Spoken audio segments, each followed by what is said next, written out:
মুখা বা কিছু পরিমাণ পানি এক আজলা পানি খাওয়ার অনুমতি ছিল। যারা ওই অনুমতি মানছে তারা বিজয় অর্জন করতে পারছে, আর যারা পেট ভরে খাইছে তারা বিজয় অর্জন করতে পারে নাই বা ওই যুদ্ধে তারা সামিল হইতে পারে নাই। তো আপনাদের প্রতি আমার যে বিষয় সেটা হলো যে আজকে আমরা এখন থেকে যার পক্ষে যতটুকু খাওয়ার যদি আল্লাহ রিজিকে রাখে আমাদের, আমরা খাবো। হয়তো ওখানে গিয়ে আমরা সবাই একসাথে নাও থাকতে পারি। নামাজের জন্য কেউ আগে নামাজ অজু আছে যারা তারা আগে পড়বে, আর যাদের অজু নেই তারা আবার অজু করার জন্য যাবে। ওখানে সিরিয়াল, একসাথে আমরা নাও থাকতে পারি।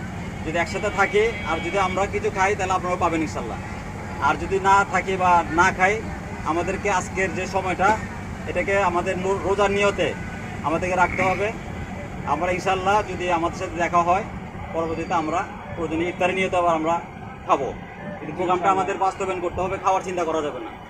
আর এই খাওয়ার চিন্তা করতে গিয়ে আমরা অতীতে যে সমস্যা দেখছি সেটা হলো ওই পানি খেয়ে খাবার খেয়ে পরে যাবার টয়লেটে যাওয়া লাগে, প্রসাবখানে যাওয়া লাগে, এগুলো করতে গেলে প্রোগ্রাম বাস্তবায়ন করা খুব কঠিন হয়ে যায়।